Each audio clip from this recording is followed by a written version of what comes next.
Prezados amigos e amigas, boa noite para todos nós. Que Jesus nos abençoe, nos envolva em sua doce paz. É uma alegria estar aqui nesta casa mais uma vez, neste feriado estendido de Carnaval. Que todos possamos comungar com a presença espiritual que nos ampara aqui em nome de Jesus e nos fazermos assim receptivos às inspirações que nos serão proporcionadas.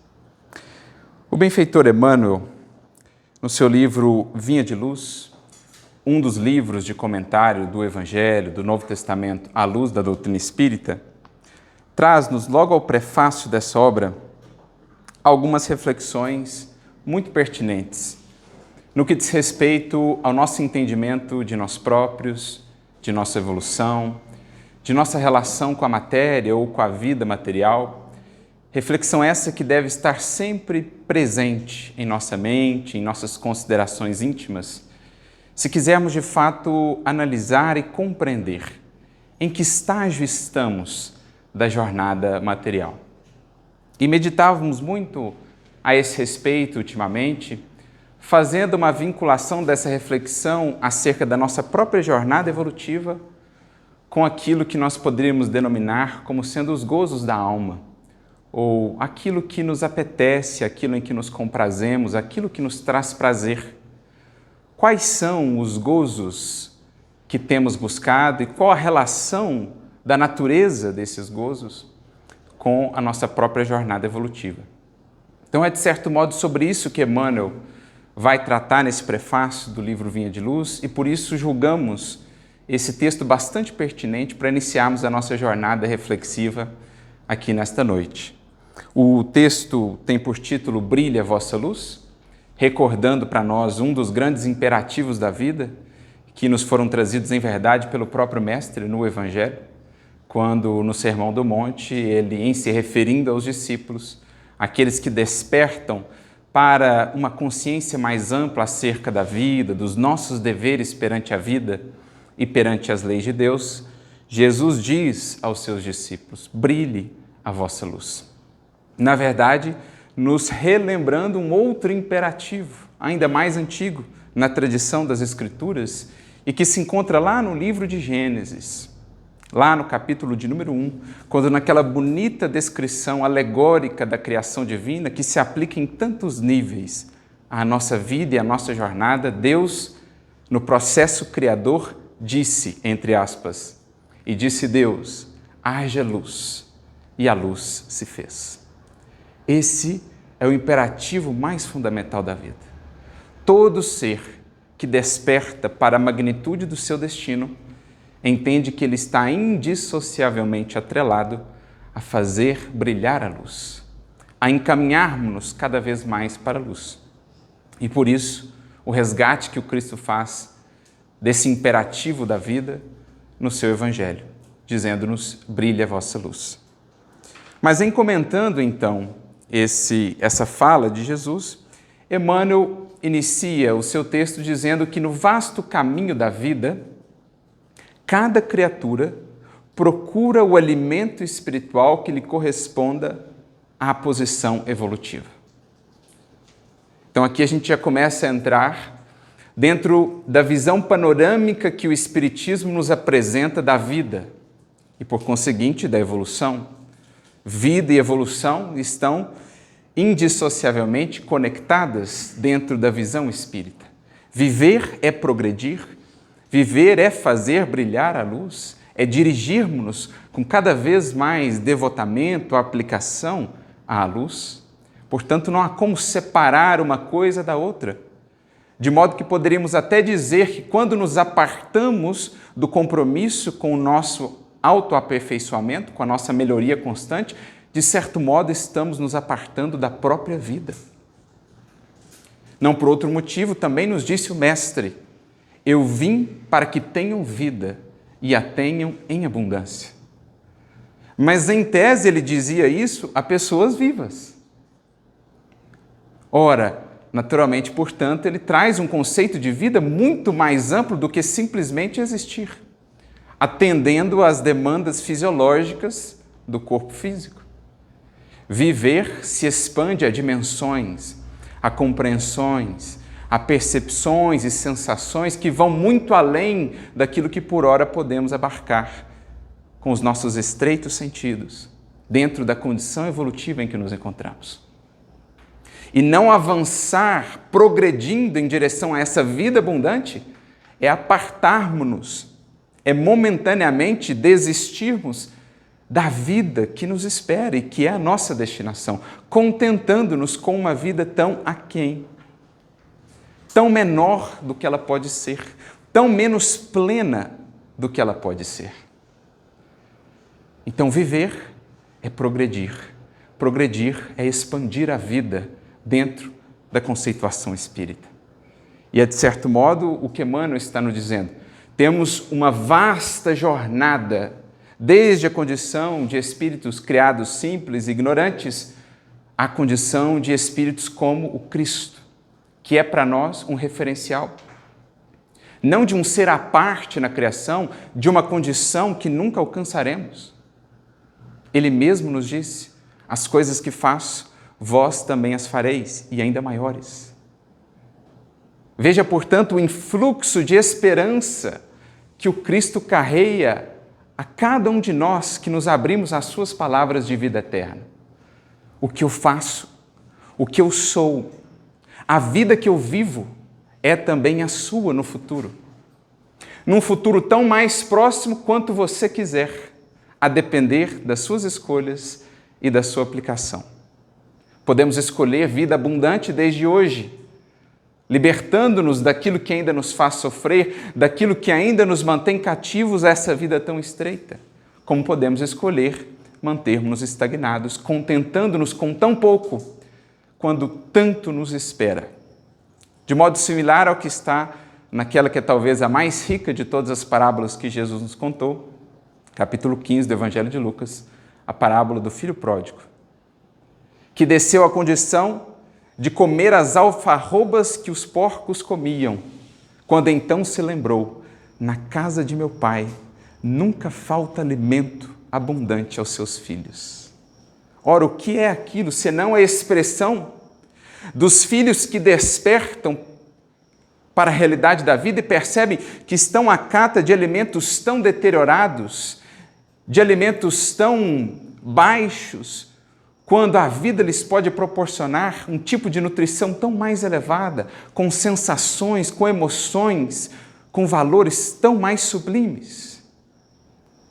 E vivemos, às vezes, a sofrer, correndo atrás daquilo que passa como um sopro, daquilo que perece tão brevemente, daquilo que nos consome, nos infelicita, nos enferma. Vivemos à cata disso, como se isso fosse o alimento que nos está destinado, quando na casa do Pai há formas de alimento muito mais sublimes, ao pão do céu que o Cristo nos ofertou em abundância. Por isso, apresentando-nos o outro lado, não mais as alfarrobas que os porcos desejavam comer, que representam essa nutrição viciada do espírito muito apegado ao que é rasteiro, ao que é vil, ao que é vicioso, o Cristo diz-nos, apresentando para nós prognósticos quanto ao porvir. Quando, naquela passagem com a mulher samaritana, lhe é oferecido o alimento que os discípulos foram buscar na cidade, ele então agradece, recusa o alimento e diz-nos, eu tenho um alimento que vós ainda não conheceis, porque a minha comida é fazer a vontade daquele que me enviou e cumprir a sua obra. Percebe que o Cristo está aí traçando para nós com o Evangelho, com a sua mensagem, toda uma gradação que envolve essa vasta jornada de ascensão aqui mencionada por Emmanuel. Temos espíritos que se contentam com as alfarrobas dos porcos, isto é, com as emoções as mais baixas, as mais materializadas. Como temos espíritos, como o Cristo, sublimados, que já se nutrem da comunhão profunda com o Pai, do amor que verte por meio dessa comunhão, da luz, das bênçãos incomensuráveis que um espírito dessa estirpe alcança, no seu mistério de fazer cumprir a vontade do Criador, onde quer que esteja na criação. Então essa condição dos espíritos lá, caindo em si, despertando para o fato de que buscam as alfarrobas dos porcos, até a condição de espíritos tais quais o Cristo, quantos milênios, quanta caminhada, quanta jornada, quantas gradações de nutrição espiritual, daquilo que compraz a criatura. Alguns irão se comprazer com aquilo que é tão breve, tão efêmero, tão material. Outros já não mais buscarão naquilo o seu gozo, o seu prazer, a sua alimentação espiritual, porque aquilo já não mais o satisfaz. Almejam algo que seja menos material, mais transcendente, mais virtuoso, mais sublime. Por isso, Emmanuel, complementando aqui as suas considerações, nos traz alguns exemplos da própria natureza, dizendo-nos que a abelha suga a flor, o abutre reclama despojos. Então, a própria natureza nos mostra a variabilidade de nutrição. Enquanto existirão seres que se nutrem do pólen da flor, do seu néctar, existirão outros que se nutrem de cadáveres. Isso nos transmite também uma informação simbólica que deve ser por nós decodificada. Porque transpondo essa variabilidade para o reino do Espírito, isto é, para a nossa condição de espíritos, Emmanuel dirá, o homem ou o espírito busca emoções.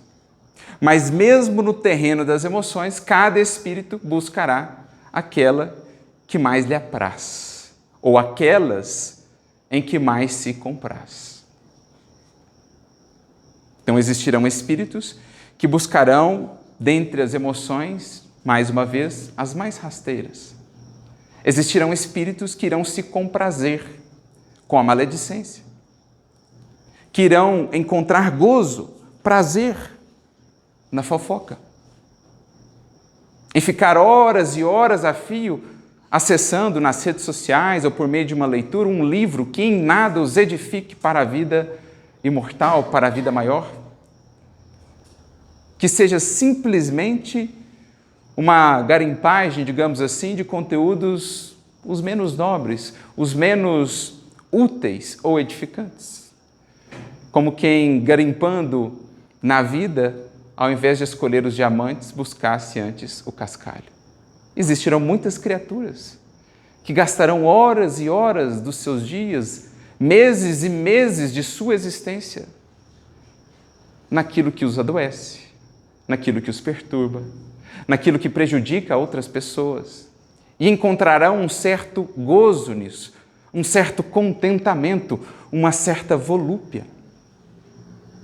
Como existirão espíritos que já buscarão aquelas emoções que elevam a alma, que a desprendem gradualmente da matéria, gozos de outra natureza, assim não tão sensoriais, portanto também não tão efêmeros, gozos que preenchem a alma de maneira mais profunda e duradoura. E aí que Emmanuel então começa a listar para nós alguns desses exemplos. Temos a abelha que suga a flor, os abutres que reclamam despojos. Entre as criaturas humanas temos a busca por emoções, mas no universo das emoções temos todo tipo de buscas, das mais baixas às mais elevadas.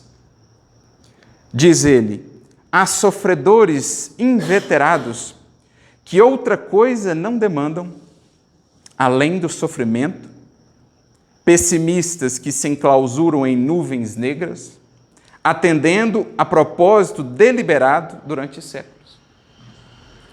Então existem ainda espíritos que deliberadamente, às vezes por mais de uma existência, por séculos, fazem da sua vida uma busca por um sofrimento autocultivado. Outras tantas que se enclausuram em nuvens sombrias de pessimismo. E ali encontram a sua morada mental. Dali não saem. por onde andam no mundo, levam consigo essa morada, a mais fundamental de todas, aquela em que haveremos de morar daqui para sempre, a nossa própria mente. Portanto, aquela que deveria ter de nós a mais alta atenção, mas a criatura deliberadamente escolhe morar dentro das nuvens sombrias do pessimismo, ou do culto ao sofrimento, à lamentação, à lamúria.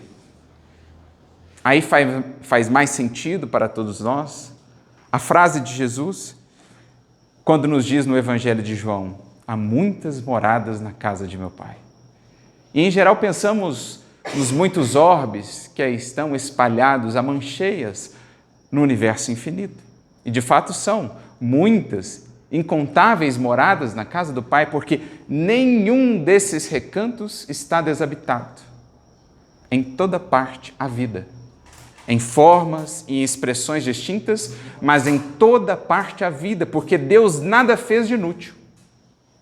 E não fez todas essas estrelas, sistemas e constelações simplesmente para o nosso deleite, de nós, os terráqueos, ainda tão diminutos em termos de evolução, também para o nosso deleite, mas para uma utilidade muito maior. Então podemos sim pensar moradas nesses termos, bem como as esferas espirituais associadas a cada um desses planetas, estrelas, mas as moradas fundamentais, às quais ele se refere, dizem respeito às nossas moradas, às faixas em que escolhemos habitar. E ele veio justamente por meio do Evangelho ensinar-nos a converter a nossa morada numa morada de luz. Por isso, brilhe a vossa luz. Já que aqui habitamos, em definitivo e para todo sempre, que seja uma morada luminosa, arejada, agradável. No entanto, existem espíritos que se comprazem em moradas desse tipo. Continua ele: suprem a mente de torturas contínuas e não pretendem construir senão a piedade alheia sob a qual se comprazem. Então existem espíritos que se comprazem na vitimização. Ao invés de assumirem a responsabilidade por suas vidas, na construção da sua felicidade e dos seus destinos, colocam-se numa posição de eterna vitimização, em que tudo e todos são os responsáveis pela sua infelicidade ou por suas frustrações. E ali passam a viver comprazendo-se com a pena dos que vêm de fora. Quando, tendo a chave em mãos para se libertarem desse cativeiro, escolhem não abrir a porta e permanecer em tal condição. Temos os ironistas e caçadores de gargalhadas que apenas solicitam motivos para o sarcasmo de que se alimentam. Então existem espíritos que se nutrem somente de ironia, de sarcasmo, de leviandade. O espírito ele não consegue ter seriedade em nada daquilo que busca, em nenhuma conversa. Às vezes o assunto mais grave está sendo tratado, uma notícia das mais importantes para a nação, para a ciência, para a humanidade, ele sempre descamba para a leviandade, para o comentário infeliz, para o sarcasmo, para a ironia. Uma condição muito triste de quem não consegue ter seriedade. Não que o bom humor sadio seja algo ruim, pelo contrário, diria Leon Denis, é a saúde da alma. O bom humor na justa medida, no momento adequado.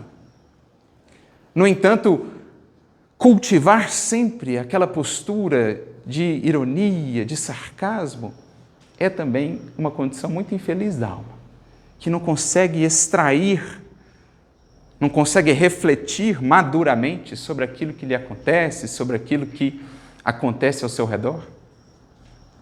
Observamos os discutidores que devoram páginas respeitáveis com o único objetivo de recolher contradições para sustentarem polêmicas infindáveis.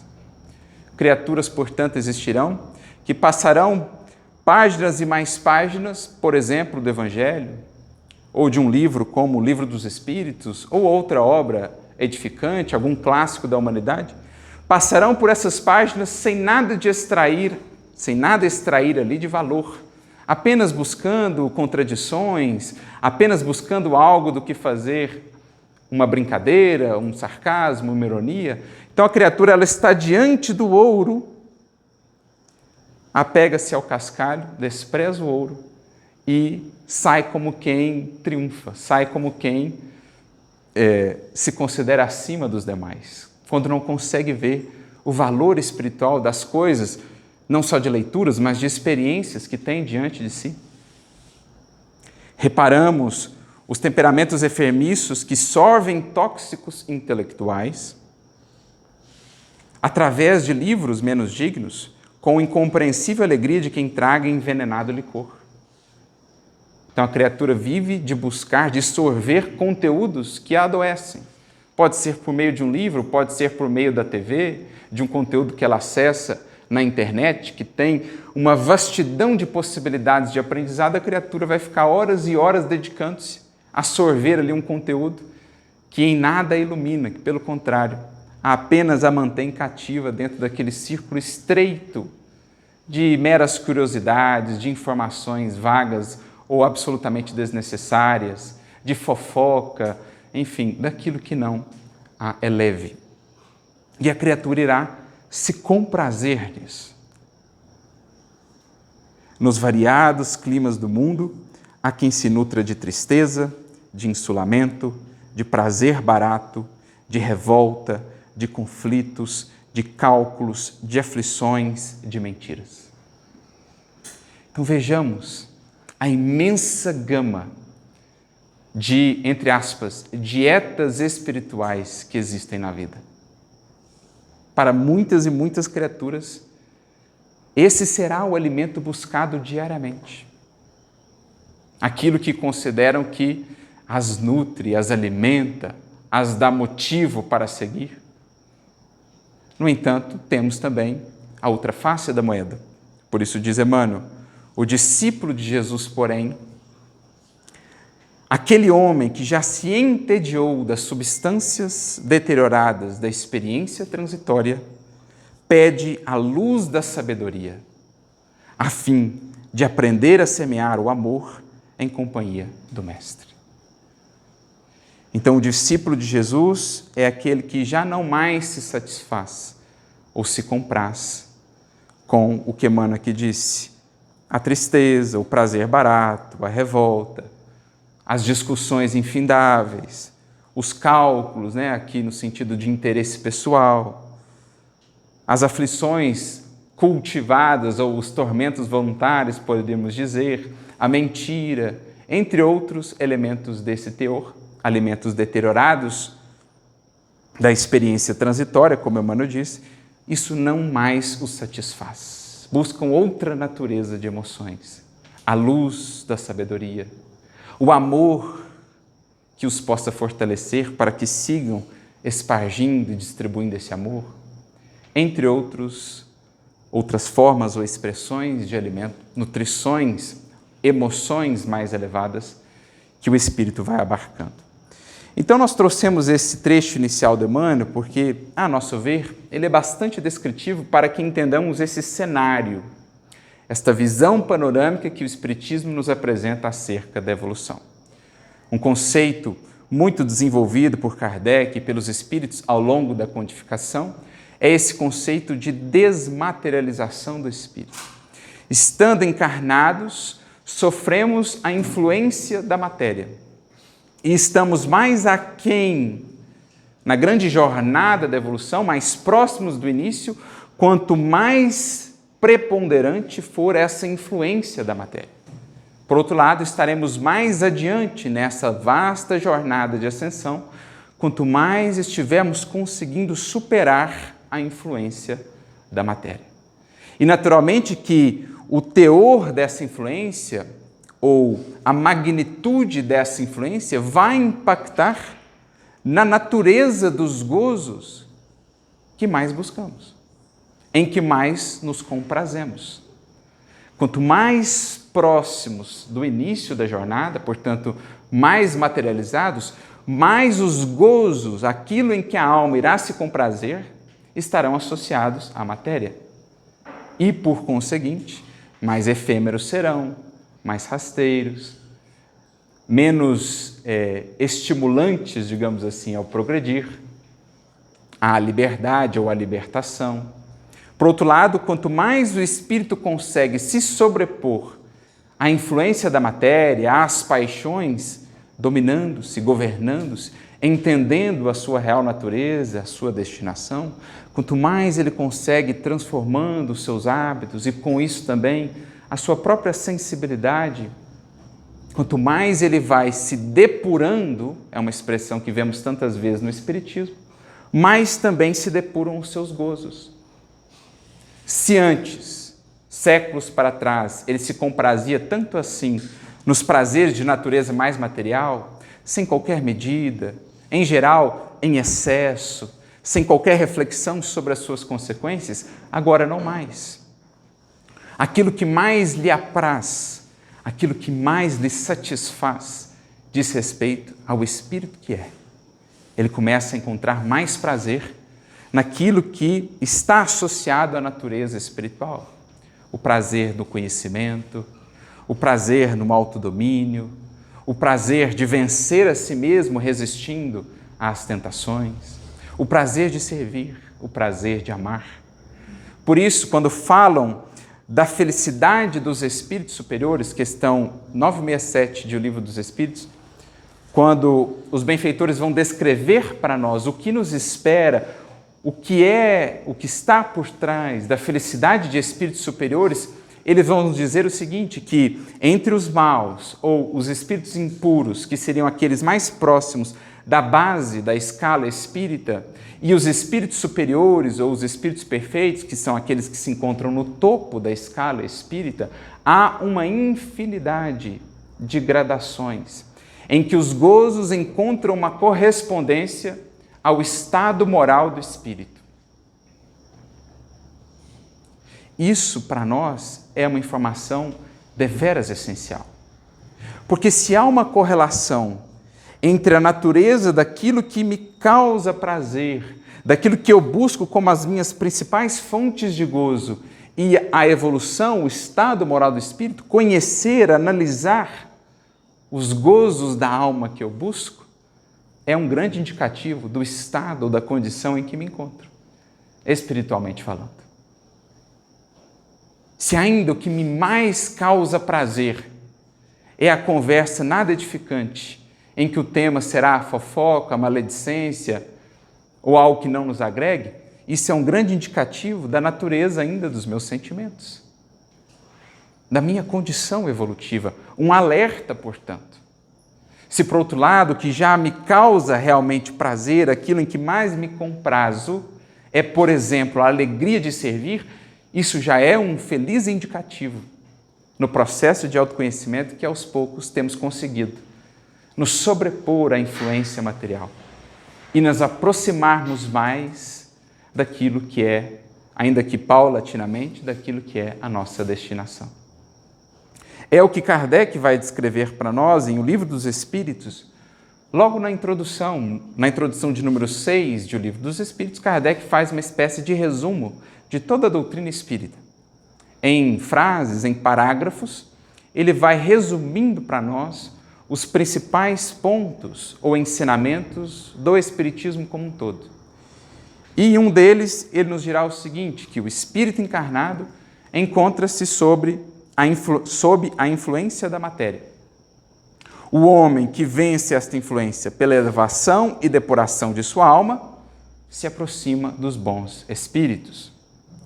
Por outro lado, aquele que se deixa dominar pelas más paixões e que faz ou que põe todas as suas alegrias na satisfação dos apetites grosseiros, se aproxima dos espíritos impuros, dando preponderância à sua natureza animal. Então a gente fez toda essa jornada reflexiva para chegarmos a uma compreensão que serve para nós como um farol no processo de evolução e de autoconhecimento. A natureza das emoções que eu busco, em que me comprazo, a natureza dos gozos que mais me apetecem, são um indicativo fundamental da condição da minha alma, do meu estado evolutivo. De modo que quanto mais as minhas buscas girarem em torno apenas dos gozos sensoriais, isso é um indicativo do quão materializado ainda me encontro. Ao passo que quanto mais o meu coração, as minhas buscas se voltarem, sem menosprezo à matéria, mas dando a ela aquilo que lhe compete, mas quanto mais me voltar para os gozos que dizem respeito à transcendência do Espírito, o conhecer, o servir, o amar, o dominar-se, o vencer-se, mais isso é um indicativo de que estamos conseguindo avançar na jornada que nos está proposta. Isso nos remete a uma reflexão, portanto, sobre a nossa relação com os próprios gozos que a matéria nos propõe. Se eles existem, há uma finalidade, e disso os Espíritos também vão tratar, convidando-nos a refletir na nossa relação com eles. Existe o gozo, por exemplo, associado à alimentação, à comida gostosa que nos apetece, o gozo associado ao sexo, o gozo associado a certas conquistas de natureza material, eles aí existem. E, numa certa medida, tem a sua razão de ser. O problema está justamente nessa medida, que às vezes perdemos. Como as próprias paixões, a definição de paixão conforme o Espiritismo, que nos é apresentada lá na questão 907, 908 de O Livro dos Espíritos, Kardec chega a perguntar para os benfeitores: a essência, digamos, a substância das paixões é má em si mesma? E os Espíritos dizem que não. Foram colocadas no homem para o bem, o problema está no excesso acrescido da vontade. Aquilo que nos faz perder o foco, aquilo que nos faz perder o rumo da jornada evolutiva é justamente a falta de medida, de proporcionalidade, de, digamos assim, referencial. Existem gozos associados à matéria, sim, e até um certo nível, numa certa medida, são úteis ao próprio dinamismo da vida e da evolução. No entanto, temos muitas vezes nos comprometido em nosso processo evolutivo e criado muitas amarras que nos impedem de alçar voos mais altos em termos de espiritualidade, justamente porque não temos sabido lidar com essa medida ou com essa relação. Para tanto, vamos às questões de número 712 em diante do Livro dos Espíritos, em que Kardec e os benfeitores vão nos propor um estudo muito interessante sobre o gozo dos bens terrenos. E aí, naturalmente, ao refletirmos sobre eles, estaremos também refletindo sobre esses gozos de natureza mais transcendente que dizem respeito ao espírito. Kardec faz a pergunta muito interessante na questão 712. Com que fim pôs Deus atrativos no gozo dos bens materiais? E os espíritos respondem: para instigar ou para estimular o homem ao cumprimento da sua missão. E também para tentá-lo ou para experimentá-lo por meio da tentação. Então veja, os Espíritos nos apresentam dois motivos para o fato de termos na relação com a matéria esses gozos, seja associado à alimentação, ao sexo, a outras conquistas que aqui podemos ter na matéria. Qual a finalidade deles? Estimular o espírito. Porque se fosse apenas pela utilidade que tem esses elementos, por exemplo, o alimento, o sexo, talvez o ser humano não se sentisse tão estimulado a servir-se deles. Deus associa aí a um gozo para que ele se sinta estimulado a interagir com esses alimentos, ou com esses elementos, melhor dizendo. No entanto, acrescentam os Espíritos que tem também uma finalidade de experimentá-lo. Isto é, ao longo de várias e várias encarnações, o espírito, na relação com a matéria, convivendo com a matéria, vai ganhando experiência, vai sendo por ela experimentado, para que justamente ele aprenda a discernir até onde deve ir essa relação, até onde ele deve servir-se da matéria e a partir de onde ela começa a ser prejudicial.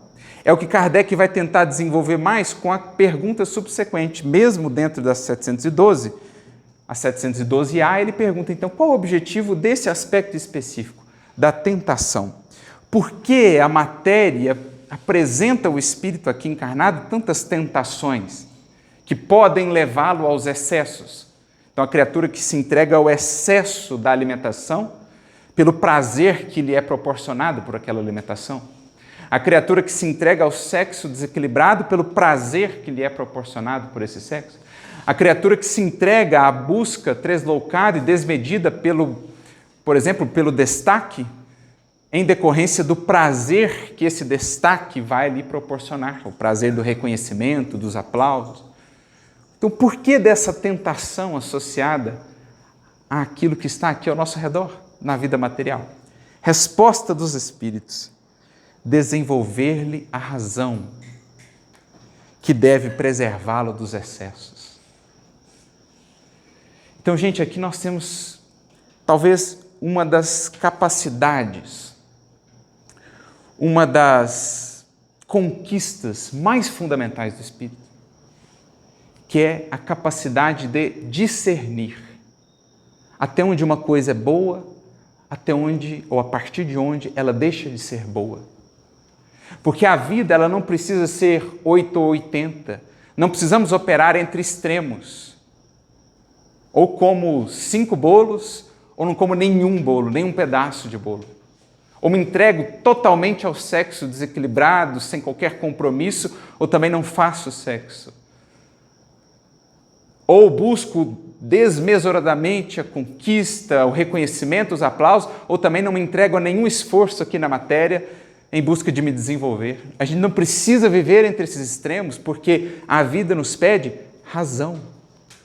E não por acaso a palavra razão, ela tem mais de uma conotação, ela não diz respeito apenas ao pensamento racional.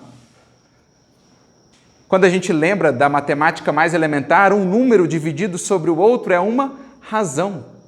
O que nós estamos analisando ali é um senso de proporcionalidade. E é o que a vida nos pede. Se soubermos encontrar a justa medida das coisas, nada seria proibitivo. Se soubermos encontrar a justa medida das coisas. Não preciso comer até me comprometer fisicamente, mas também não preciso ter aquela postura em relação à alimentação de ojeriza, de repulsa, como se aquilo fosse um mal, um pecado em si mesmo. A mesma coisa para o sexo, a mesma coisa para quaisquer outras coisas que a matéria nos proporcione. Saber encontrar a razão, a razoabilidade naquilo que nós fazemos. É isso que cada encarnação pede de nós. E por isso a gente vai mudando os cenários. Ora encarnamos em condições de mais possibilidades, de poder, de recursos monetários. Ora encarnamos em condições com menos recursos, para que saibamos dosar as coisas, encontrar o valor de cada experiência. A fartura nos ensina, a escassez também. Seja a fartura de recursos monetários, seja a ausência deles. Seja a fartura de saúde, seja a ausência dela, a saúde física. Cada experiência tem algo a nos ensinar e nos é pedido uma postura racional, proporcional. Uma virtude que é uma das virtudes cardeais, segundo a teologia tradicional, que é tão pouco conhecida, mas fundamental. Temperança. O próprio nome é sugestivo. O tempero, ele é essencial. Quando ele falta, a gente sente. Quando ele é excessivo, a gente sente também. Então, no tempero, a gente aprende a encontrar a justa medida das coisas, a temperança. Nessa situação, é pedido um pouco mais de energia, nessa outra, um pouco menos de energia. Diante dessa pessoa, eu preciso de um pouco mais, e assim eu vou encontrando o tempero da vida. Essa é uma vivência racional. Isso é o que nos distingue na condição em que estamos de seres humanos, dotados de razão, que nos impeça de avançarmos no terreno do excesso, do que vai para além do necessário, do equilíbrio, o que nos mantém no caminho do meio, onde desde Aristóteles sabemos está o caminho da virtude. Saindo para um lado ou para outro, incorremos no vício, no desvio. No meio está a virtude. Então, essa visão que os Espíritos nos trazem é muito interessante. Então, por que nós somos convidados a interagir na matéria com tudo aquilo que nos cerca e que traz um certo gozo material? para que desenvolvamos cada vez mais a razão que nos mantenha nessa posse de nós mesmos, que nos dê razoabilidade, que nos dê discernimento, a chave da verdadeira liberdade, do verdadeiro progresso do Espírito. Na feliz síntese de Paulo, que é um verdadeiro farol para todos nós cristãos, tudo me é lícito, mas nem tudo me convém. Todas as coisas me são lícitas, mas não me deixarei dominar por nenhuma delas. Geralmente a gente cita só a primeira parte da frase. Tudo me é lícito, mas nem tudo me convém. Mas tem a segunda parte, tão luminosa quanto a primeira. Todas as coisas me são lícitas, mas não me deixarei dominar por nenhuma delas. Esse é o espírito consciente, é o espírito verdadeiramente racional. A partir do momento que eu estou fazendo uma coisa já fora do meu controle, porque o gozo me domina, porque a volúpia que me faz fazer, mesmo sabendo que aquilo me prejudica, já não sou mais eu que estou na posse, já não detenho a posse sobre mim mesmo, e essa é uma das piores sensações que poderemos sentir, ao passo que uma das mais felizes sensações dada ao Espírito sentir é aquela sensação de que ele se governa, de que o que ele faz com consciência, com liberdade, com escolha. Não é extremamente incômodo, até doloroso, sentirmos que eu estou fazendo uma coisa que eu não queria fazer, porque movido pelo gozo, movido pela paixão? Pois bem, o espírito que vai amadurecendo, que vai se tornando verdadeiramente racional, que vai depurando-se, vai aprendendo a governar-se, evitando os excessos. Kardec, então, traz um comentário muito interessante, e aí prossegue na questão seguinte, 713. Traçou a natureza limites aos gozos? Resposta dos Espíritos: traçou para vos indicar o limite do necessário. No entanto, pelos excessos chegais à saciedade e vos punis a vós mesmos. Eu achei essa resposta dos Espíritos muito interessante, porque eles dizem: pelos excessos chegais à saciedade e vos punis a vós mesmos. Isso aqui, quando a gente pensa em termos de gozos materiais, é algo que descreve muito do nosso mundo moderno, da relação de muitos de nós, criaturas ainda tão materializadas, com esses gozos que a matéria pode proporcionar. Porque os espíritos, eles meio que associam chegar à saciedade como punir, como a punição, entre aspas, né, aqui, como as consequências infelizes, poderíamos dizer, para nós mesmos. Por quê? O espírito que vive apenas, exclusivamente, para esses gozos de natureza material, ele vai sempre batendo num teto, num limiar de prazer. Porque o gozo material, ele tem um limite. Limite esse imposto pelo nosso próprio corpo, pelas nossas próprias sensações, pela própria fisiologia. E aí o que acontece? O espírito, ele vai entrando numa espiral em que ele quer chegar à saciedade, bate nesse teto, não consegue sentir mais prazer, e aí, para tentar ampliar esse prazer, o que ele começa a fazer? Cada vez estimular-se mais, com mais frequência e com mais intensidade. Na base de qualquer vício de natureza material, de qualquer compulsão, de qualquer adicção, nós temos esse processo. Desde a mais básica, uma muito presente e frequente em nossos tempos, esse círculo vicioso da dopamina, por exemplo, associado às redes sociais. O que nós temos ali? A criatura que, quando vê, está com o celular novamente na mão, sem que ela saiba sequer como ela tirou do bolso, destravou e está rodando novamente o feed. O que temos ali por trás? Cada vez que ela faz isso, cada vez que ela vê uma curtida, ela aciona, ela libera uma pequena injeção de dopamina, digamos assim. E daqui a pouco ela está completamente presa, retida nesse ciclo de saciedade e falta, saciedade e falta, saciedade e falta, em que para alcançar mais saciedade, ela precisa de mais estímulos, mais frequentes, mais intensos. Porque o gozo material nunca é pleno, porque o nosso corpo é limitado, a nossa fisiologia, o próprio funcionamento dos hormônios e tudo mais, apresenta limites. E o mesmo se dá, claro, que em escalas mais complexas, mais desafiadoras ao indivíduo que se encontra adicto ao álcool, a uma outra droga, ao sexo. Por mais que ele queira saciar-se, parece que cada vez menos saciedade ele encontra.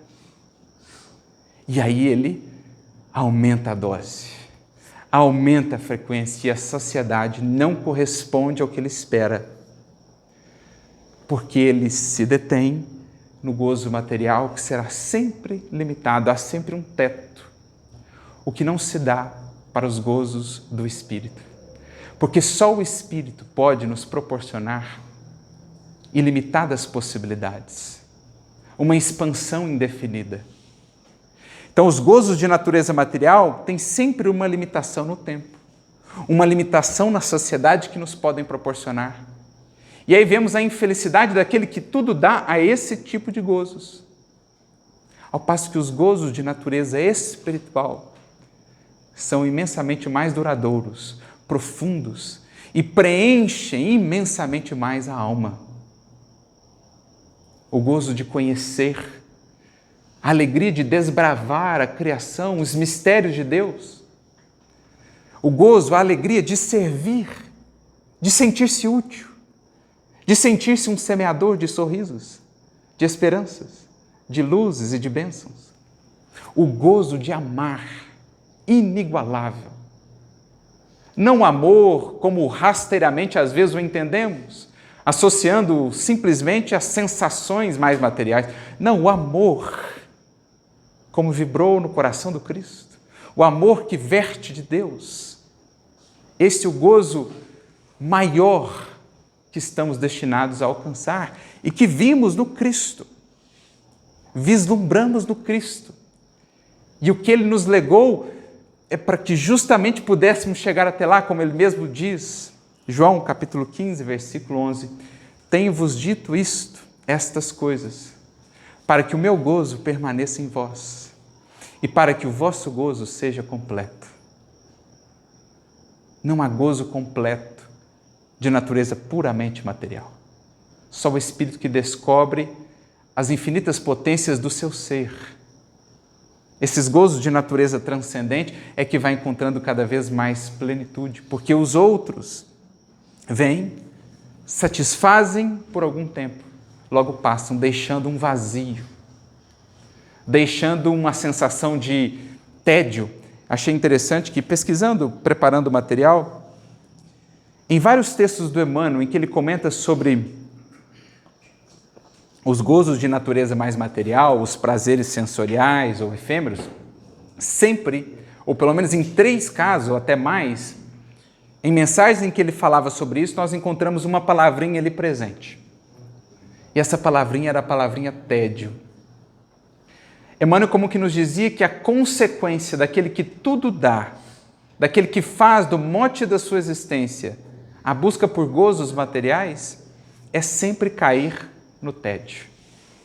Ele vai dizer, por exemplo, num capítulo interessante do livro Refúgio, capítulo 11, chamado Fuga, diz ele que encontramos aqueles que adotam o mergulho nos prazeres sensoriais, acordando mais tarde com o tédio a envenenar-lhes a vida.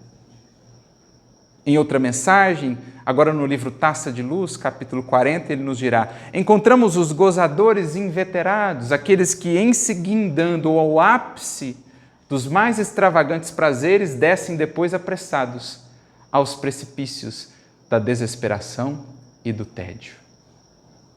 Por quê? O que é essa palavrinha tédio, né? O que ela quer nos dizer aqui associada a essa reflexão sobre os gozos? Em geral, nós pensamos tédio associando isso à preguiça, talvez, à inércia, àquela falta de ânimo. Mas o tédio é como que uma espécie de frustração, de insuficiência, de ausência de estímulo. Aquela criatura que percebeu, que começa a perceber, que só a busca por prazeres materiais não será capaz de corresponder às satisfações, aos desejos de sua alma. Depois da saciedade material, há sempre mais sede, uma sede mais voraz, que nunca conseguiremos efetivamente saciar, porque nós não somos seres materiais. Por isso, a bonita lição de Jesus, mais uma vez no diálogo com a mulher samaritana: quem quer que beber dessa água, terá sede novamente. Quem, porém, beber da água que eu lhe der, nunca mais terá sede, porque essa água se tornará nele numa fonte a jorrar para a eternidade. Então, é o Espírito que descobre em si a verdadeira fonte da saciedade, na expansão das suas capacidades, no seu próprio agir. Essa diferença fundamental que vai nos libertando da condição de seres, de espíritos ainda tão materializados e nos abrindo os imensos horizontes para a devida espiritualização do nosso ser. Kardec vai tratar isso no Livro dos Espíritos com uma conceituação muito interessante, que na verdade nem é sua, é como que um reflexo do que já encontrávamos lá nos textos do apóstolo Paulo. Kardec fala do homem carnal e do homem moral. Questão 941 de Livro dos Espíritos. Ele vai dizer assim, que o homem carnal é aquele que no mundo, na terra, tem penas e gozos materiais e que faz da sua felicidade a satisfação de todos os seus desejos. Satisfação fugaz. Por conta disso, porque a sua felicidade está inteiramente associada ao que passa, ao que se deteriora, ao que perece, vive ele num estado de constante inquietação, numa angústia, numa tortura perpétuas, porque vê tudo aquilo que lhe dá prazer como que escorrer pelos seus dedos. O prazer sensorial atrelado ao sexo, ou à alimentação, ou à fortuna, ou à beleza, ou ao reconhecimento, a todo tempo ele fica tentando controlar e manter isso, mas vai vendo que tudo isso vai lhe escapando, não está sob o seu controle, e o simples fato de saber isso o consome. Já lhe rouba qualquer felicidade que esses mesmos prazeres poderiam dar. Essa infelicidade do homem carnal, mais atrelada à matéria e às paixões do que à vida do espírito. Por outro lado, diz ele, o homem moral é aquele que mesmo na matéria já encontra gozos que o homem carnal ainda desconhece. O homem carnal, por exemplo, desconhece o gozo profundo e perene de servir, de sentir-se útil, um instrumento de Deus, de vencer a si mesmo, resistindo às tentações e às paixões mais vis. Esse gozo é ainda desconhecido do homem carnal. O homem moral, no entanto, o conhece. E com isso, com essa moderação, com esse autodomínio, com essa temperança que possui, constrói para si um estado de calma e de serenidade que são a base de uma felicidade mais perene e mais imune a quaisquer oscilações de natureza exterior. Prossegue ele dizendo, ditoso pelo bem que faz, não há para a sua alma decepções, porque a sua felicidade, o seu gozo, não estará atrelado ao que o outro fez ou deixou de fazer, mas muito mais atrelado ao que ele fez ou deixou de fazer. Ele é feliz porque escolhe fazer o bem, é mais feliz ainda porque resiste em fazer o mal. Isso independe do que os outros façam. Para ele, portanto, diminuem-se em muito as frustrações ou decepções, porque tem nas suas mãos a chave da sua felicidade. Então é disso que estamos tratando também os espíritos, nas questões que líamos. A criatura que entra nesse ciclo de busca de saciedade puramente material, ela se, entre aspas, pune a si mesma, porque se condena a viver dentro dessa espiral, desse círculo vicioso, em que por mais que ela busque aumentar as fontes de gozo material, cada vez menos elas a satisfazem. Por outro lado, a criatura que sai desse círculo vicioso, descobrindo a alegria de amar, de servir, de conhecer, de governar-se, libertando-se também das próprias paixões, descobre uma imensa fonte de gozo, perene, cada vez mais abundante para si, porque o simples fato de vencer algumas de suas paixões, alguns de seus vícios morais, por exemplo, a inveja, o ciúme, já se torna para ela uma imensa fonte de felicidade. Porque quanto não consome da nossa felicidade um vício tal qual a inveja, tal qual o ciúme, tal qual o apego, o simples fato de não tê-los mais já é em si uma fonte de felicidade. O simples fato de reduzirmos uma fonte de infelicidade já aumenta em nossa vida a felicidade, que é tudo que Kardec vai descrever no Código Penal da Vida Futura, livro Céu e Inferno, quando fala da felicidade, céu e inferno. Quanto mais fontes de felicidade, mais ou maior o céu em nós. Quanto mais fontes de infelicidade, sendo as principais delas os nossos vícios, mais o inferno, ou maior o inferno em nós. Mas aí Kardec prossegue nas suas indagações sobre os gozos. Questão 714, ele faz a seguinte pergunta: que se deve então pensar do homem que procura no excesso ou nos excessos de todo gênero o requinte dos gozos? Então, que pensar daquela criatura que vive de tal modo ainda atrelada à matéria, que, entregando-se a todo tipo de excessos, ela busca multiplicar os seus gozos de natureza material. Então, ela entrega-se a uma vida, digamos, inconsequente, irrefletida, sem qualquer critério, sem qualquer medida. Sua busca é o imediatismo, é a satisfação aqui e agora, não importa o preço ou as consequências. Para oferir prazer, ela passa por cima de sentimentos alheios. Para oferir o prazer advindo do poder ou da fortuna, ela prejudica terceiros sem qualquer escrúpulo. Que pensar da criatura que assim vive? Que para buscar prazer, ela vai consumindo, prejudicando o próprio corpo físico de que se serve na atual encarnação, entregando-se a excessos, a tóxicos, que prejudicam a sua saúde, para que ela obtenha aquele prazer. Dizem os espíritos, pobre criatura, mais digna de lástima do que de inveja. Aquela que às vezes ostenta esses gozos no mais alto grau, crendo-se assim feliz, triunfante, para logo mais adiante adentrar os pórticos da vida espiritual como quem deixa tudo para trás, mais digno de lástima do que de inveja. Aquele que ora somente goza, sem pensar no amanhã.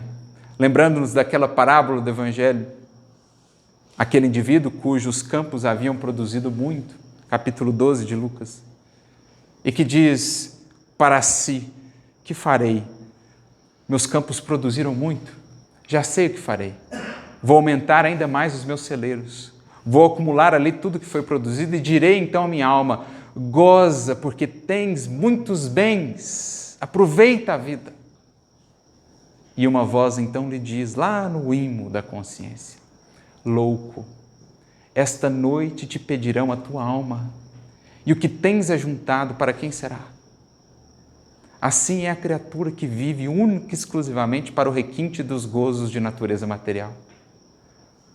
Há uma voz que ecoa e diz àqueles que já quiserem ouvir: e se partires amanhã, qual será o teu gozo na vida espiritual? Em que se regozijará se tudo aquilo que lhe apraz ficará para trás? Se não tiveres ainda descoberto a alegria, o gozo que há em desbravar a obra divina, ser um instrumento de Deus, amar e servir, governar-se, conhecer-se, se isso ainda não é para ti os principais, ou se não são para ti os principais gozos da alma, que será de ti quando este mundo reclamar o teu corpo físico? Há tempo ainda para analisares melhor aquilo em que comprazes a tua alma. Por isso, Kardec, os Espíritos prosseguem na resposta dizendo, mais digno de lástima é do que de inveja, pois bem perto está da morte. Frase forte, dos Espíritos. E aí Kardec pergunta, então, na questão 714, perto da morte física ou da morte moral? Resposta dos Espíritos, de ambas. Porque assim é. A criatura para a qual a vida é o simples, ou a simples e recorrente busca de gozos materiais, ela tanto compromete o seu próprio veículo físico nos excessos a que se entrega, seja da alimentação, seja do sexo, seja o estresse a que ela se entrega pela busca desesperada, às vezes por recursos monetários ou pelo reconhecimento, enfim. Mas essa não é, entre aspas, a morte mais grave, talvez. A mais grave de todas as mortes é aquela de natureza espiritual. Por isso diria Jesus também no Evangelho: não temais aquilo que pode matar o corpo, mas não pode matar a alma. Temei antes aquilo que pode levar a alma ao Geena, ao inferno. Porque a criatura que, entregando-se aos excessos de toda sorte, sem qualquer critério, medida, reflexão, fazendo da sua vida uma busca incontrolável apenas por gozos materiais, ela pode até consumir o corpo e perder a existência física, mas ela perde algo mais grave, que é a grandeza da vida que a espera, da vida que ela está destinada a ter. Ela abre mão voluntariamente da vida abundante que Deus a quer lhe dar. E essa talvez é a nossa condição mais triste na jornada vida afora, evolução afora. O estarmos ainda completamente cerrados para a beleza, a grandeza, a pujança daquilo que nos espera e daquilo que nos está reservado. Resumindo aquilo que gostaríamos de trazer em termos de reflexão, vamos recorrer mais uma vez ao apóstolo Paulo em duas frases suas que são altamente elucidativas e que vieram muitos séculos antes do Espiritismo, que explica essas frases de maneira ainda mais profunda. Paulo, que tinha essa visão e essa compreensão do que de fato o Evangelho quer nos ensinar ou nos proporcionar, na sua carta aos Romanos, uma das mais extensas e mais profundas cartas que ele escreveu, no capítulo de número 8, versículo 13, ele assim nos diria: se viverdes segundo a carne, morrereis, mas se pelo Espírito mortificardes as obras da carne, então vivereis. Aquele que vive somente para a matéria, diria-nos Emmanuel, somente enxerga o que está morto ou o que vai morrer. Se viverdes segundo a carne, morrereis, porque só enxergamos o que está morto ou o que vai morrer. Agora, se iluminados pela consciência espiritual da vida, soubermos compreender que existem sim os gozos da matéria e que até uma justa medida cumprem um papel na criação, ótimo, mas que para além destes existem outros tantos, imensos e profundos, que precisamos descobrir e cultivar, então estaremos de fato construindo vida cada vez mais abundante, cada vez mais expandida, naquilo que encontramos desde já na matéria e naquilo que haveremos de encontrar depois no mundo espiritual. Por isso, se viverdes segundo a carne, morrereis, porque todos os castelos de ilusão que construímos, baseados única e exclusivamente no que é material, um dia ruirão. Tudo aquilo que tentamos acumular, sentiremos escapar por entre os nossos dedos e as nossas mãos. Se, no entanto, mesmo na matéria, mesmo na carne, soubermos viver em espírito e para o espírito, valorizando o corpo, valorizando o sexo, valorizando o alimento, valorizando tudo que aqui podemos conquistar em prol do espírito, então viveremos, porque mesmo perdendo o corpo, sentiremos-nos mais vivos e livres do que nunca. E por isso, a outra frase dele, agora na Epístola aos Gálatas, capítulo 6, versículo 8, quando ele nos diz: quem semeia na carne, da carne ceifará corrupção. Quem, no entanto, semeia no Espírito, do Espírito ceifará vida eterna. Analisemos a natureza da nossa sementeira. Quem semeia só para a carne, só na matéria, quem se atrela à sua felicidade, o seu gozo somente ao que é material, o que há de colher senão a deterioração, a corrupção, o desfazer-se de tudo aquilo que um dia tão avidamente buscou e cultivou. Porém, aquele que semeia para o Espírito, engrandecendo-se, conhecendo-se, libertando-se, construindo virtude, serviço e amor, este semeia para a vida eterna, que começará a sentir desde já, mesmo limitados na estreiteza em que o corpo nos coloca, poderemos expandir o coração, o pensamento e o sentimento, já respirando em haustos mais profundos, em haustos mais satisfatórios, a vida do Espírito que viveremos por antecipação. Então analisemos, compreendendo que estamos todos nessa vasta jornada ascensional, em que cada um procura o alimento que melhor lhe apraz. Analisemos o teor das emoções, dos afazeres, das atividades, dos prazeres que temos buscado e teremos aí a melhor medida da nossa atual condição espiritual. E se o cenário que encontrarmos não for assim dos melhores, lembremos que há sempre tempo de recomeçar, de retificar, de modificar a natureza daquilo em que nos comprazemos, porque a alegria de fato perfeita, a alegria mais profunda, o gozo mais verdadeiro é aquele que mais uma vez Paulo nos disse: regozijai-vos no Senhor. Outra vez vos digo, regozijai-vos no Senhor. Só a felicidade, só o gozo em Deus, no amor, na luz e na verdade, é que haverão de satisfazer a nossa imensurável fome de paz, de alegria e de amor. Deus nos abençoe a todos, muita luz e muita paz.